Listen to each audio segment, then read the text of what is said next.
Hello बच्चों, जय हिंद। आप सभी का दिव्यांश अकेडमी चैनल पर स्वागत है। तो हमारा टॉपिक चल रहा है त्रिभुज, ट्रायंगल। इसमें हम प्रश्नावली 6.1 के क्वेश्चन सॉल्व कर चुके थे। अब इसके आगे हम प्रश्नावली 6.2 के लिए इंट्रोडक्शन वीडियो लेके आए हैं, जिसमें हम दो बहुत ही इंपॉर्टेंट प्रमेय पढ़ेंगे और फिर उसके बाद एग्जाम्पल सॉल्व किया जाएगा। ठीक है, तो आइए देखते हैं। इसका एक बहुत ही महत्वपूर्ण प्रमेय है, आधारभूत समानुपातिकता प्रमेय, बेसिक प्रोपोर्शनैलिटी थ्योरम। ठीक है, ये हमें देखना है। तो इससे पहले हम देखेंगे कि समरूप त्रिभुज क्या होते हैं। इसको हम इसके पहले की वीडियो में हमने आपको बताया था कि समरूप दो त्रिभुज कब समरूप होते हैं। तो त्रिभुजों की समरूपता यहां एक बार आप देख लीजिए रिवीजन के लिए। इसका त्रिभुजों की समरूपता,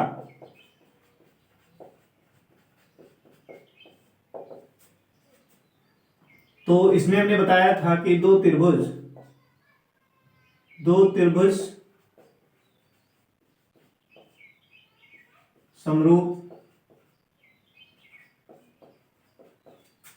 समरूप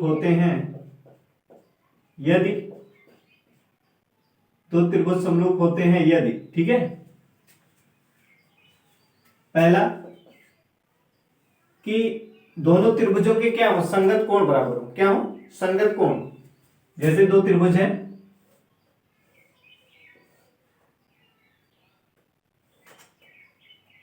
इस तरीके दो त्रिभुज मान लीजिए दिया है। ठीक है,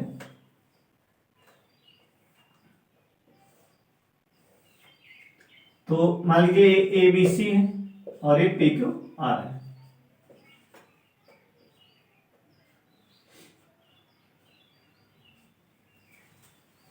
तो हमने कहा था कि दो त्रिभुज समरूप होते हैं यदि उनके संगत कोण क्या हो, बराबर हो। नंबर एक, उनके संगत कोण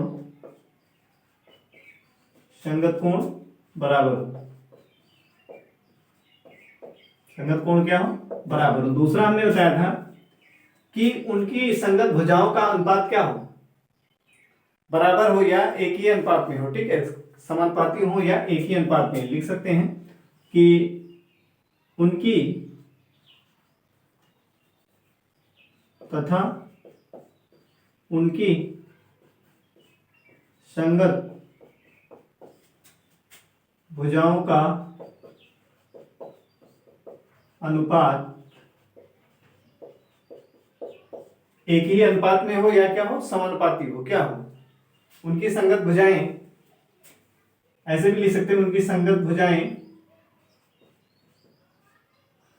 एक ही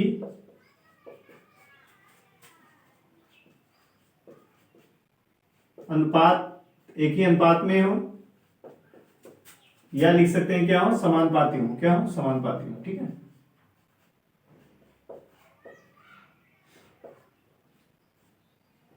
एक ही अनुपात में हो या क्या हो, समानुपाती हो। तो पहले में कह रहा है उनके संगत कोण बराबर हो। तो यानी इसका मतलब क्या है कि संगत कोण यानी कोण ए बराबर किसके हो, कोण पी। कोण बी बराबर किसके हो। देखिए, हमने बताया था कि आप या तो घड़ी की विपरीत, घड़ी की दिशा में देखेंगे या घड़ी की विपरीत। अब यहां से हमने आपको पहला कोण लिया है, तो इसका भी यही हम पहला कोण ऊपर वाला ही लेंगे। ठीक है, अगर ये बी कोण ले रहे हैं तो इसका भी बी कोण लेंगे। ठीक है, तो यहां पे देखिए कोण बी बराबर है किसके, कोण क्यू, और कोण सी के संगत कोण है कोण आर, ये। ठीक है, और एक तो ये बताया गया कि उनके संगत कोण बराबर हो। दूसरा क्या बताया गया कि उनकी संगत भुजाएं ए बी के संगत कोण पी क्यू, तो ए बी संगत क्या, पी क्यू, बराबर बी सी के संगत कोण क्यू आर, और ए सी के संगत कोण है पी आर। ठीक है, ये क्या हो, अनुपात क्या हो, इनका अनुपात क्या हो, बराबर हो या अनुपात क्या हो, समानुपाती हो। ठीक है, तो अगर ये दोनों किसी त्रिभुज में ये दो कंडीशन का पालन हो रहा है, तो वो दोनों त्रिभुज क्या होंगे, समरूप होंगे। समरूप होने के लिए आपको याद रखना है क्या, उनके संगत कोण बराबर होने चाहिए। ठीक है, और उनकी संगत भुजाओं का अनुपात, मतलब उनकी संगत भुजाएं एक ही अनुपात में हो या वो क्या हो, समानुपाती हो, तो वो दोनों त्रिभुज क्या होंगे, समरूप त्रिभुज होंगे। ठीक है, अब आप मान लीजिए दो त्रिभुज दिया है, ठीक है, मान लीजिए आपके पास दिया है त्रिभुज एबीसी, क्या दिया है, त्रिभुज एबीसी दिया है तथा त्रिभुज डीईएफ दिया है, त्रिभुज डीईएफ, दो त्रिभुज दिया है। अब इसको कहा जाए कि ये क्या है,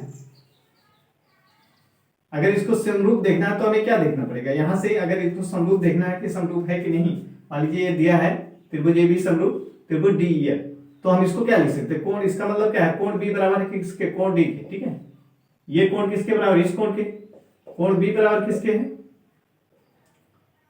कोण बी बराबर किसके, ई वाले, ठीक है, और कोण सी बराबर किसके हो जाए, कोण एफ के, इस तरीके से। इसका हमने संगत कोण देख लिया, ए के संगत कोण डी, बी के संगत कोण ई और सी के संगत कोण एफ। अगर फिगर नहीं भी दिया है, अगर इस तरीके से दिया कि दो त्रिभुज के असमरूप हैं, तो हम उनके संगत कोणों को इस तरीके से बराबर लिख सकते हैं, ठीक है, और वहां से मान को निकाल सकते हैं। और अगर भुजा को देखा जाए तो ए बी ये, ठीक है, ए बी बराबर किसके, डी ये होगा, और बी सी बराबर किसके होगा, ई एफ की, बी सी बराबर किसके होगा, ई एफ, ठीक है, और ए सी ये और ये डी एफ, ठीक है, तो ए सी बराबर किसके हो जाएगा, डी एफ की। क्लियर है।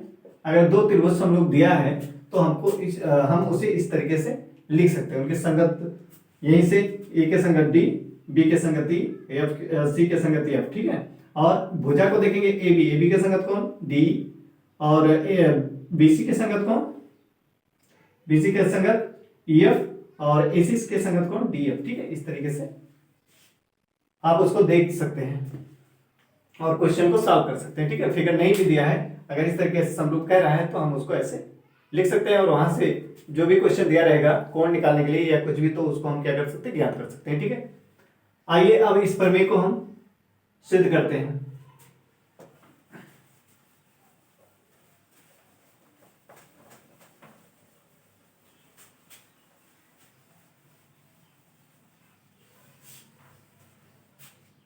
तो पहले तो इस कथन को पढ़िए, क्या कह रहा है कथन, ठीक है। इसमें क्या कह रहा है, देखिए, कह रहा है यदि किसी त्रिभुज की एक भुजा के समांतर अन्य दो भुजाओं को भिन्न भिन्न बिंदुओं पर प्रच्छेद करने के लिए एक रेखा खींची जाए, तो अन्य दो भुजाएं एक ही अनुपात में विभाजित हो जाती हैं। तो त्रिभुज एक बना लेते हैं इस तरीके से, त्रिभुज ए बी सी, ठीक है, ए बी सी त्रिभुज बन गया। अब ये क्या कह रहा है, ये कह रहा है कि एक त्रिभुज की भुजा के समांतर अन्य दो भुजाओं को भिन्न भिन्न बिंदुओं पर प्रच्छेद करने के लिए एक रेखा खींची जाए, ठीक है। मान लीजिए हम बीसी के समांतर एक रेखा यहां पे खींच रहे हैं इस तरीके से, ऐसे, ठीक है। बीसी के समांतर हमने एक रेखा खींचा, क्या, डी, इसको क्या कह देते हैं, ये कौन सी रेखा है, डी। बीसी के समांतर हमने एक रेखा क्या खींचा है, डी खींचा है, ठीक है। ये कह रहा था कि भुजा के समांतर, त्रिभुज की एक भुजा के समांतर हमने बीसी के समांतर क्या खींचे, डी। कह रहा कि एक के समांतर अन्य दो भुजाओं को भिन्न भिन्न बिंदुओं पर, तो दो भुजा एक ए बी और बीसी को भिन्न भिन्न बिंदुओं पर प्रच्छेद करने के लिए एक रेखा खींची जाए। तो ये डी रेखा हमने खींचा है, जो ए बी और एसी को क्या भिन्न भिन्न बिंदु पर, यानी डी और ए बी क्या कर रहा है, प्रच्छेद कर रहा है। कह रहा है तो ए अन्य दो भुजाएं एक ही अनुपात में विभाजित हो जाती हैं। तो ये जो जिसको प्रच्छेद कर रहा है, ए बी और एसी जो प्रच्छेद हो रहे हैं डी और बी बिंदु पे, तो कह रहा है इनका अनुपात, अन्य दो भुजाएं एक ही अनुपात में क्या होती है, विभाजित होती है। इसका मतलब क्या कह रहा है कि एडी, इसका अनुपात अगर देखा जाए एडी अपॉन डीबी, ठीक है, बराबर कह रहा है क्या, एई बटे ईसी। इसके कहने का मतलब क्या है कि जो त्रिभुज के किसी एक भुजा के समांतर एक रेखा खींची जा रही है, वो दो अन्य भुजाओं को क्या कर रहे हैं, भिन्न बिंदुओं पर क्या कर रहे हैं, प्रच्छेद कर रहे हैं, और भिन्न भिन्न बिंदुओं पर प्रच्छेद कर रहे हैं। तो कह रहा कि ये जो खींच रहे रेखा, ये अन्य दो भुजाओं को एक ही अनुपात में क्या करती हैं, विभाजित हो जाती हैं, या एक ही अनुपात में क्या करती हैं, अन्य दो भुजाओं को विभाजित करती है। यानी इसका अनुपात लेंगे एडी बटे डीबी और बटे ए बटे ईसी, ठीक है। तो क्या समझ में आया, अगर डी समांतर क्या है, बीसी, तो ये यदि डी समांतर बीसी है तो ऐसा होगा, ठीक है। तो ऐसा होता है, इसको आपको ऐसे याद भी रखना है, इसको याद रखना है। यदि किसी त्रिभुज के किसी एक भुजा के समांतर खींची गई रेखा अन्य दो भुजाओं को भिन्न भिन्न बिंदुओं पर प्रच्छेद करती है तो अन्य दोनों भुजाएं एक ही अनुपात में क्या होती है, विभाजित होती है। ठीक है, यानी यदि डी समांतर बीसी है तो एडी बटे डीबी और ए बटे ईसी होगा। अगर मान लीजिए ये इस तरीके से प्रच्छेद कर रहा है, पहला केस हमने इसको देखा, दूसरा देख रहे हैं अगर ये जो है एबीसी है ये, ठीक है, और मान लीजिए यहां से प्रच्छेद कर रहा है ऐसे, हमने एसी के समांतर खींच दिया, किसके समांतर, एसी के समांतर हमने एक खींच दिया, डी को किसके समांतर खींच दिया, एसी के समांतर। ठीक है, अब हमने लिखेंगे डी समांतर एसी, किसके समांतर, डी समांतर एसी के। तो अब यहां से देखेंगे बीडी अनुपाते डी, ठीक है, बराबर बी अनुपाते एसी, ये हो जाएगा। ठीक है, अगर मान लीजिए त्रिभुज ऐसे, ये जो समांतर खींच रहे हैं ये हम मान लेते हैं, एक बार हमने बीसी के समांतर खींचा, फिर हमने एसी के समांतर खींचा, अब हम खींच ले एबी के समांतर, मान लीजिए हम इसके समांतर खींच देते हैं। ठीक है, एबी, ये अब ये है मान लीजिए डी और ए, तो यहां से देखेंगे तो लिखेंगे बीडी इस तरीके से, ये हमारा देखिए क्या है, डी समांतर किसके है, डी समांतर है एबी की। ठीक है, तो इसको लिखेंगे सी डी बटे डीबी बराबर किसके होगा, सी बटे ये। ठीक है, तो कोई त्रिभुज है, हम किसी भी भुजा के क्या समांतर वो हो सकती है। ठीक है, एक भुजा के समांतर हो सकती है। इस त्रिभुज में बीसी के समांतर खींचा गया था तो अनुपात ये मिला, ये इस वाले में हमने देखा एसी के समांतर डी खींचा तो अनुपात ये मिलेगा, और अगर हम एबी के समांतर भुजा खींचेंगे डी रेखा तो हमें अनुपात इस तरीके से मिलेगा। तो ये आपको याद रखना है, यदि किसी त्रिभुज में किसी एक भुजा के समांतर खींची गई रेखा शेष अन्य दो भुजाओं को क्या करती है, भिन्न बिंदुओं पर प्रच्छेद करती है तो वो दोनों भुजाएं एक ही अनुपात में क्या होती हैं, विभाजित होती हैं। ठीक है, तो ये आपको क्लियर हो गया होगा। अब हम इसी को प्रूव करेंगे।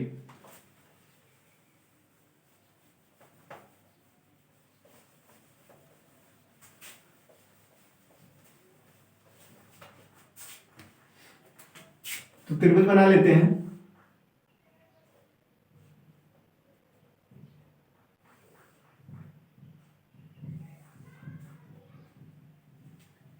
मान लेते हैं एबीसी त्रिभुज है। ठीक है, एबीसी त्रिभुज है। अब हम क्या करेंगे, बीसी के समांतर एक रेखा खींच लेते हैं यहां से इस तरीके से, बीसी, ठीक है, के समांतर हमने क्या डी रेखा खींच लिया, एक डी रेखा हमने खींच लिया ऐसे।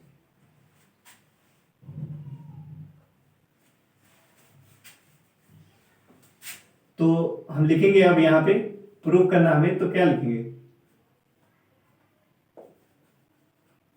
प्रूफ करना है। ठीक है, तो इसमें लिखेंगे दिया है। अब क्या चीज दिया है, इसमें ध्यान से देखिए क्या कर रहा है कि यदि किसी त्रिभुज के एक भुजा के समांतर, तो हमने डी समांतर क्या है, ये हमें दिया है, डी समांतर हमने क्या खींचा है, डी समांतर बीसी। ठीक है, ये हमें क्या दिया है, क्वेश्चन में कह रहा है कि क्या समांतर दो भुजाओं के भिन्न भिन्न बिंदुओं को प्रच्छेद करने के लिए एक रेखा खींची जाए। तो ये चीज हमें दिया है कि हम किसी भुजा के क्या एक समांतर रेखा खींच सकते हैं। ठीक है, तो हमने ले लिया कि डी समांतर हमने क्या बीसी है, ये दिया है। ठीक है, क्वेश्चन में ये दिया है प्रमेय में। फिर सिद्ध क्या करना है,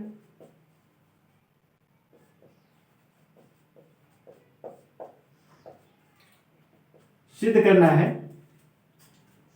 कि ये अनुपात, ये इसके समांतर, तो ये अनुपात क्या है, बराबर। सिद्ध हमें क्या करना है, एडी अनुपाते डीबी बराबर किसके, ए अनुपाते ईसी, ये हमें सिद्ध करके लाना है। ठीक है, ये सिद्ध करके दिखाना है। तो इसके लिए हमें क्या करना पड़ेगा, हम रचना करेंगे। ठीक है, क्या करेंगे, रचना करेंगे। हम डी बिंदु से एक लंबवत रेखा इस पे खींच दे रहे हैं ऐसे, और ई बिंदु से भी कि एक लंबवत इस पे खींच दे रहे हैं इससे। ठीक है,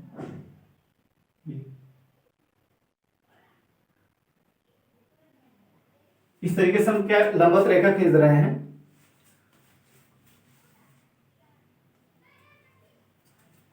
इसको एन कह देते हैं और ये यम है, ठीक है।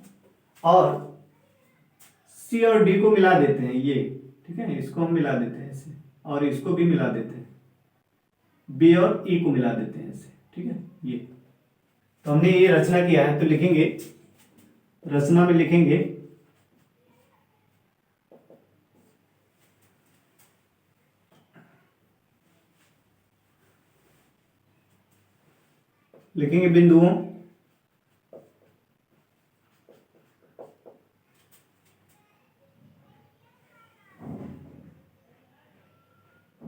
बिंदुओं डी को सी से तथा बी को ई से मिलाया, ठीक है।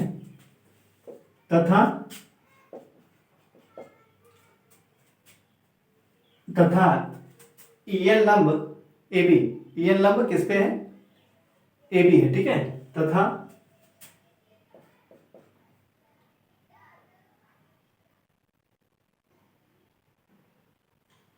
तथा लिखेंगे डीएम लंब इस पे एसी और ईएन लंब ए बी खींचा, ठीक है, ए बी खींचा। बिंदु डी को सी से तथा बी को ई से मिलाया तथा डीएम लंब एसी और ईएन लंब ए बी खींचा। अब ध्यान दीजिए यहाँ पे, ठीक है। अब हमें सिद्ध करके लाना जो है, ये लाना है, तो उत्पत्ति देखिए,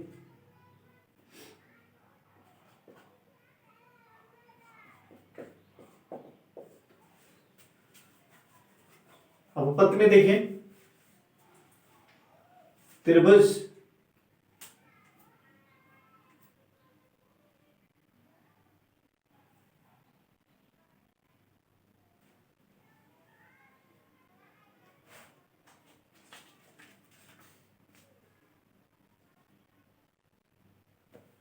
अब यहां पे देखिए त्रिभुज एडी, ठीक है, त्रिभुज एडी, त्रिभुज एडी,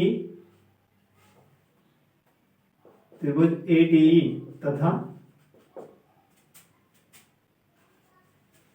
त्रिभुज एडी तथा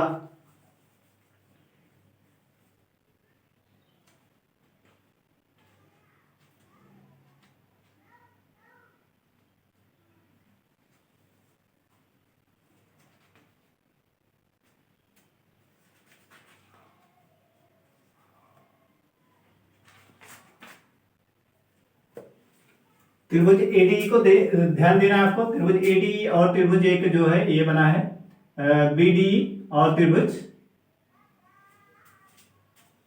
एडी कामा त्रिभुज डीईबी तथा त्रिभुज डीईसी में, ठीक है। अब इसको ध्यान से देखिए, लिख सकते हैं एरिया ऑफ यानी त्रिभुज क्षेत्रफल एडीई, क्षेत्रफल एडीई बराबर किसके, क्षेत्रफल एडीई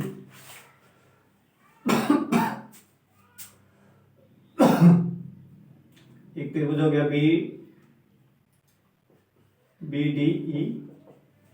बीडीई और हो गया डीईसी, ठीक है, डीईसी। अब क्षेत्रफल इसका देखिए त्रिभुज एडीई का, अगर इधर से हम देख रहे हैं, ठीक है, मान लीजिए इधर से हम देख रहे हैं, तो देखिए त्रिभुज एडीई, इसमें देखिए ये ईएन लंब किस पे है, इस पे है ना। तो इस त्रिभुज का अगर क्षेत्रफल लिखते हैं तो क्या लिखेंगे आधार कौन है, एडी, और लंब कौन है, ईएन। तो लिखेंगे 1/2 एडी गुणे ईएन, ठीक है, ये हो जाएगा। और इसी प्रकार इसी प्रकार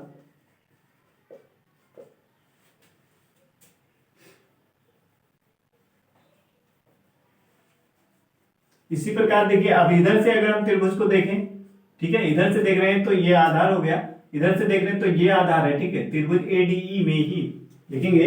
इसी प्रकार एरिया ऑफ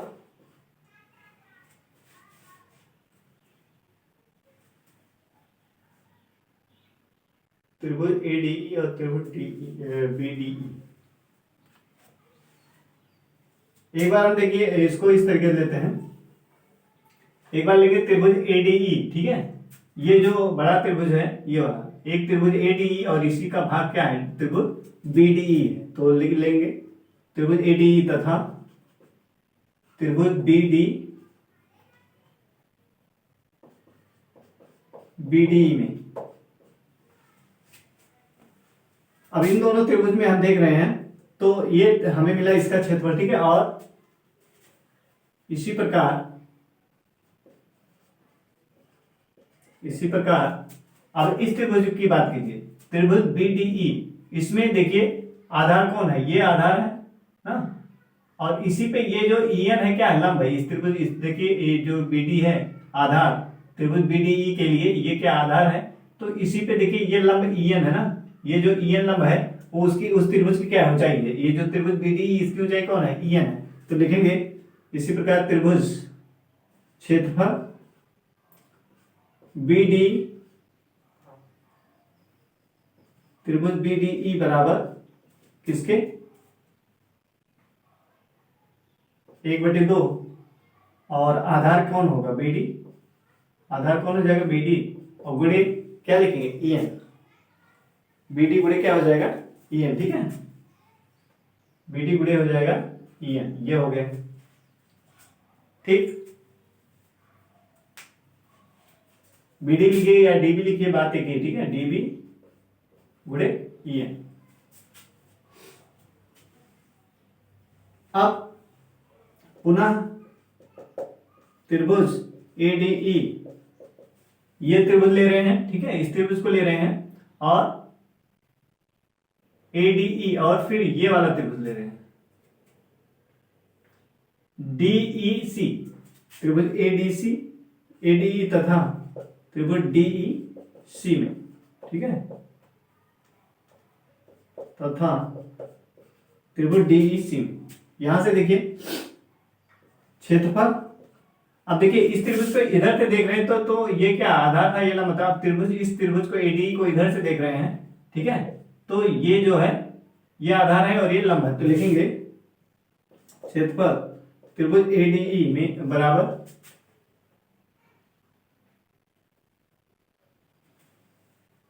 1/2 गुणे, अब इसके लिए देखिए आधार कौन है, ए, और ऊंचाई 1/2 आधार गुणे क्या होता है, ऊंचाई होता है, यानी ईएन, ठीक है, ए/ईएन। किसी समकोण त्रिभुज के क्षेत्रफल निकालने का फार्मूला क्या होता है, 1/2 आधार गुणे ऊंचाई, ये तो होता है 1/2 आधार गुणे ऊंचाई, ठीक है, तो ये हो गया। अब इसी प्रकार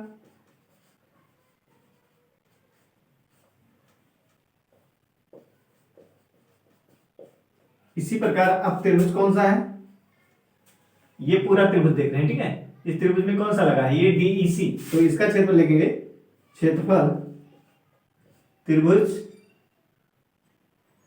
डीईसी बराबर 1/2। अब इसके लिए देखिए, इसके लिए डीईसी के लिए देखिए ये त्रिभुज जो है डीईसी, ये तो अगर हम इसको इधर से देख रहे हैं, ठीक है, तो इसके लिए देखिए ऊंचाई का काम कौन कर रहा है, ये डीएम इसका क्या है, ऊंचाई है, ठीक है, तो लिखेंगे 1/2 गुणे ईसी और गुणे में डीएम, ठीक है, क्या लिखेंगे, डी,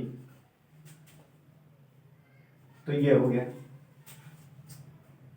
ईसी गुणे डीएम।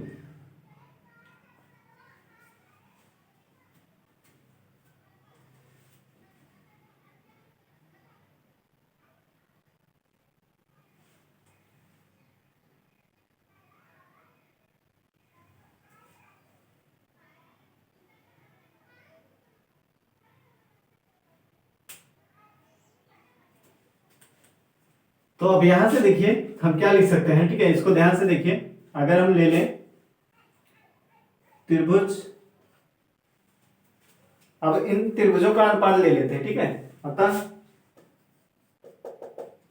त्रिभुज एडीई, त्रिभुज एडीई बराबर त्रिभुज बीडीई, त्रिभुज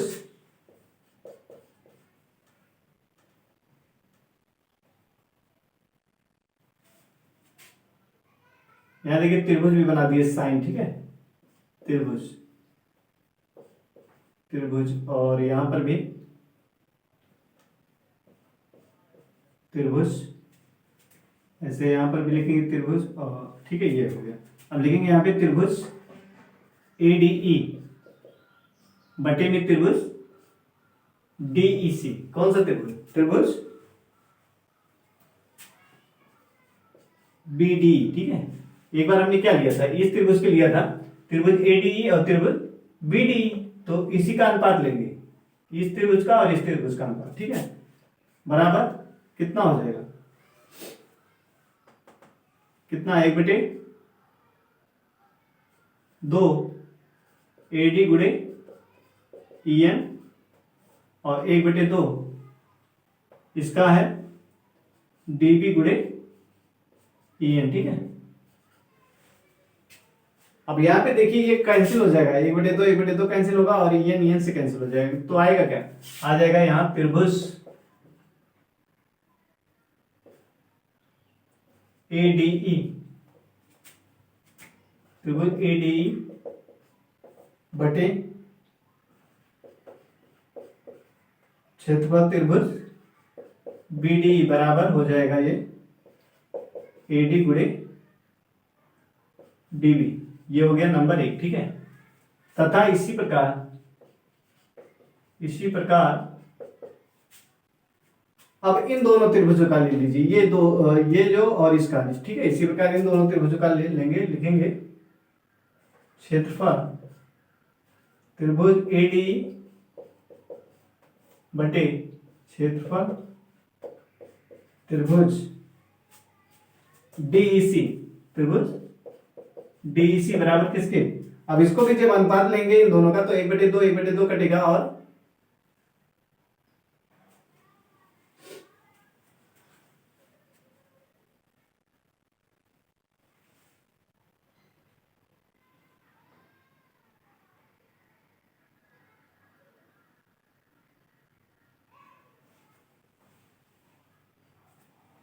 हमने एक बार इसको यहाँ पे देखिए, थोड़ा सा ध्यान दीजिएगा, त्रिभुज एडी में लंब कौन है, डीएम है। यहाँ पे हमने क्या लिखा है, ये लिखा है, यहाँ पे हो जाएगा डीएम, ठीक है, ये क्या है, डीएम है, क्योंकि ये त्रिभुज एडी इधर से देखेंगे तो ये क्या आधार हो गया और डीएम क्या हो गया, लंब हो गया, तो लिखेंगे क्या, 1/2 आधार गुणे लंब।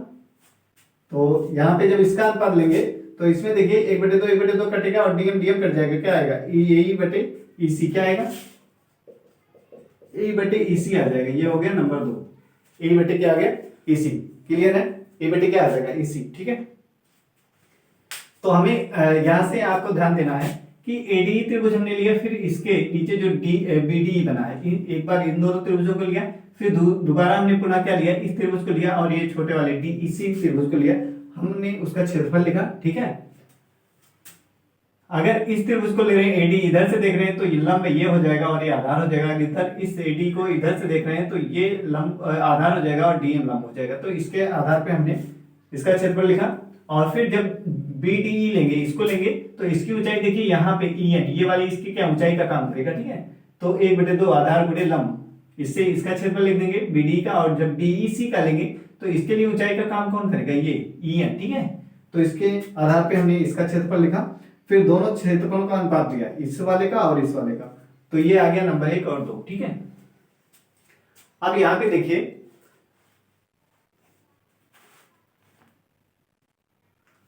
अब एक प्रमेय आप पढ़े होंगे कि कक्षा 9 में एक प्रमेय बताया गया है, चूंकि लिखेंगे, चूंकि एक ही आधार, लिखेंगे समान आधार तथा समान आधार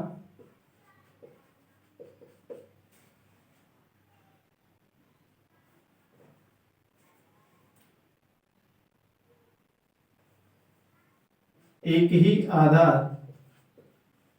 तथा दो समांतर रेखाओं के बीच बने त्रिभुज का क्षेत्रफल बराबर होता है या समान होता है। ठीक है, क्या होता है, बराबर होता है या समान होता है। ये कक्षा 9 में पढ़ाया गया है कि एक ही आधार पे बने दो त्रिभुज, यदि वो दो समांतर रेखाओं के बीच बने हुए हैं, ठीक है, एक ही आधार तथा दो समांतर रेखाओं के बीच बने त्रिभुज का क्षेत्रफल क्या होता है, बराबर होता है। जैसे मान लीजिए ये दो रेखाएं हैं, ठीक है, ये दो समांतर रेखाएं हैं। अब मान लीजिए इसी आधार पे बन रहा है त्रिभुज, एक त्रिभुज ये बना है, ठीक है, ये मान लीजिए एक त्रिभुज ये बना हुआ है और दूसरा त्रिभुज ये बना है। अब देखिए ये दो मान लीजिए ये दो रेखा समांतर रेखा थी ए बी और ये सी डी, ठीक है। अब इसमें एक त्रिभुज ये बन रहा है, अब इसको लिख देते हैं एल और एम, ठीक है। अब एक त्रिभुज ये ए एल बी बना है और दूसरा त्रिभुज बना है ए एम बी, ठीक है। तो ये इस त्रिभुज का क्षेत्रफल और इस त्रिभुज का क्षेत्रफल, दोनों का क्षेत्रफल क्या होगा, बराबर होगा, क्योंकि ये एक ही आधार ए बी पर ये भी त्रिभुज बना है, ठीक है, ये वाला, और इसी ए बी आधार पे ये दूसरा त्रिभुज भी बना है।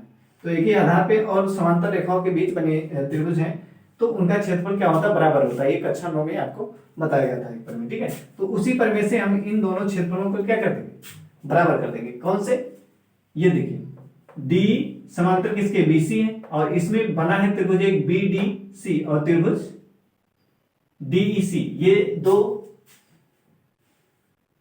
त्रिभुज बने हुए हैं, ठीक है। तो उसी से हम लिख सकते हैं, इन दोनों को बराबर लिख सकते हैं, ठीक है। अब लिखेंगे 1 और 2 से,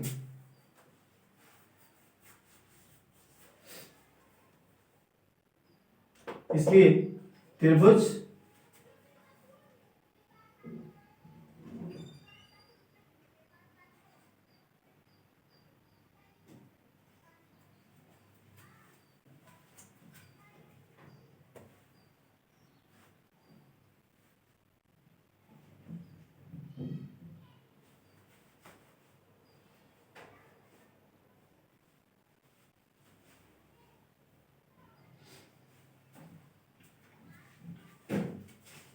त्रिभुज बी डी सी बराबर होगा क्षेत्रफल, इसलिए क्षेत्रफल त्रिभुज बी डी सी बराबर क्षेत्रफल त्रिभुज डीईसी, ठीक है, डीईसी। यहां पे देखिए त्रिभुज बीडीसी ये त्रिभुज और त्रिभुज डीईसी ये त्रिभुज, दोनों त्रिभुजों का क्षेत्रफल क्या होगा, बराबर होगा। देखिए जैसे हमने बताया था कि एक ही त्रिभुज पे बने समान आधार और समांतर भुजाओं के बीच बने त्रिभुज का क्षेत्रफल क्या होगा, ये त्रिभुज जो है ये भी क्या है, देखो आधार इसका क्या है, डी है, और इस त्रिभुज का भी आधार कितना है, डी है। डी पे ये भी त्रिभुज बना है बी डी, और डी पर है ये भी त्रिभुज बना है, कौन सा, त्रिभुज डीईसी। तो एक ही आधार पे बना है और ये समांतर रेखा है, तो इस त्रिभुज का यानी बीडी का क्षेत्रफल किसके बराबर होगा, डीईसी के, किसके बराबर होगा, डीईसी के बराबर हो जाएगा, ठीक है। तो इसको हमने लिख दिया इसलिए, ठीक है, ऐसा होगा। और यहां पे लिख देंगे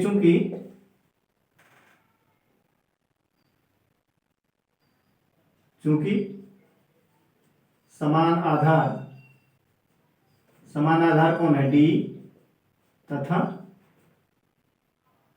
डी समांतर किसके हैं, बीसी, इसलिए हम क्या है, ये दोनों त्रिभुजों को के क्षेत्रों को क्या बराबर लिख सकते हैं। अब यहां से देखिए 1 और 2 से, इसमें बीडीसी और एडी को क्या बताया गया, ये और ये दोनों त्रिभुज बराबर है, ठीक है।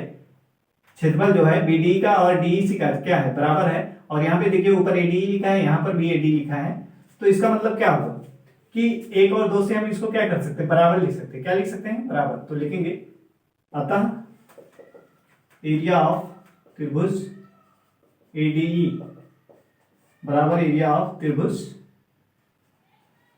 BDE बराबर होगा किसके, एरिया ऑफ त्रिभुज ADE और एरिया ऑफ त्रिभुज DEC। ठीक है, एरिया ऑफ त्रिभुज DEC, क्योंकि हमने क्या कहा BDE, ये BDC नहीं है, BDE है। ठीक है, BDE ये वाला BDE अपॉन में ADE अपॉन BDE। ठीक है, और यहां पे BDE ये वाला क्षेत्रफल इस क्षेत्रफल के क्या बराबर है, तो ये दोनों क्या हो जाएंगे, आपस में बराबर हो जाएंगे। ठीक है, ये दोनों क्या होंगे, बराबर। तो ये हो गया। अब यहां से हम क्या लिख सकते हैं, जब ये इनका क्षेत्रफल बराबर हो गया तो AD अपॉन DB बराबर है किसके, AE अपॉन EC। तो लिख सकते हैं अतः AD बटे DB बराबर है किसके, AB बटे EC। ठीक है, यही हमें सिद्ध करके लाना था। तो ध्यान दीजिए एक बार। ठीक है, हमें क्या सिद्ध करना था, हमें ये डी समांतर दिया था BC के, तो सिद्ध करना था AD, ये जो है AD अपॉन DB और AE बटे EC ये लाना था। तो हमने क्या किया, रचना कर लिया। ठीक है, E लंब किस पे, AB पे खींचा और DM लंब AC खींचा, और फिर C और D को मिलाया और B और E को मिलाया, रचना कर लिया हमने। तो यहां से हमें एक त्रिभुज देखिए ADE मिल रहा है, फिर इसके नीचे अगर देखेंगे इससे लगा हुआ एक त्रिभुज BDE मिल रहा है, तो इसका क्षेत्रफल निकालेंगे। इन दोनों त्रिभुजों को लेके इसके क्षेत्रफल हमने लिखा। ठीक है, फिर ADE इस त्रिभुज को लेंगे और फिर DEC इस वाले त्रिभुज को लेंगे। तो एक बार इसको हमने इन दोनों त्रिभुजों को लिया, फिर ये दोनों क्षेत्रफल निकाला, फिर हमने देखा इनका अनुपात लिया, ये दोनों त्रिभुज जो है इनका क्षेत्र अनुपात लिया और फिर इन दोनों का अनुपात लिया, तो 1 और 2 से हमने यहाँ पे लिखा। ठीक है, फिर हमने देखा कि D समांतर BC है और D पर ये त्रिभुज BDE बना है और त्रिभुज DEC भी क्या बना है, D आधार पर ही बना है, एक ही आधार पे बना है। तो कक्षा 9 में एक पद में पढ़े कि एक ही आधार पे बने दो त्रिभुजों का क्षेत्रफल क्या होता है, एक ही आधार तथा समांतर रेखाओं के बीच बने दो त्रिभुजों का क्षेत्रफल क्या होता है, बराबर होता है। तो उस आधार पे हमने BDE का क्षेत्रफल किसके बराबर लिखा, DEC के। अब यहाँ पे देखिए BDE लिखा है, यहाँ DEC ऊपर सेम है, ADE। ठीक है, तो ये इसका बराबर हो गया, तो इसका मतलब क्या है, ये इसका क्षेत्रफल और इसका क्षेत्रफल दोनों क्या हो जाएगा, बराबर हो जाएगा। तो हमने इसको बराबर लिख दिया। ठीक है, फिर यहां से देखा इतना बराबर इतना है और इतना बराबर इतना, तो ये दोनों भी क्या आपस में क्या होंगे, बराबर होंगे। तो ये हमें सिद्ध करके लाना है। ठीक है, तो आशा करते हैं आपको ये क्लियर हो गया। बहुत ही इंपॉर्टेंट प्रमेय है, आधारभूत समानुपातिकता प्रमेय। तो आपको याद कैसे रखना है, ठीक है, एग्जाम में प्रूव करने के लिए भी आता है, इसलिए इसको आपको तैयार रखना है। ठीक है, और क्वेश्चन में इसका प्रयोग करना है, इसलिए इसको आपको किस तरीके से याद रखना है इसको देखिए। ठीक है,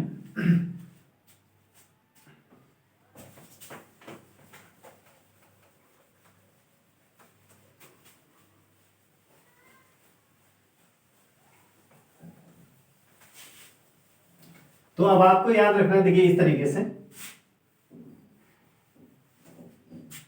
कि यदि किसी त्रिभुज में किसी एक भुजा के समांतर कोई रेखा खींची गई है, तो उन दो शेष भुजाओं के जो अनुपात होंगे वो क्या होंगे, बराबर होंगे। ठीक है, एक ही अनुपात में होंगे।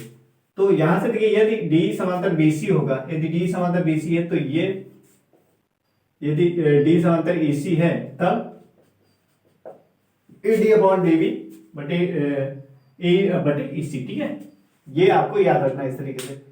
इसमें से हमने तीनों तरीका दिखाया था कि कभी BC के समांतर ले सकते हैं या फिर AC के समांतर या AB के समांतर, कि त्रिभुज के किसी भी भुजा के समांतर हम रेखा खींच सकते हैं। ठीक है, उस आधार पे हम अनुपात को बराबर दिखा देंगे।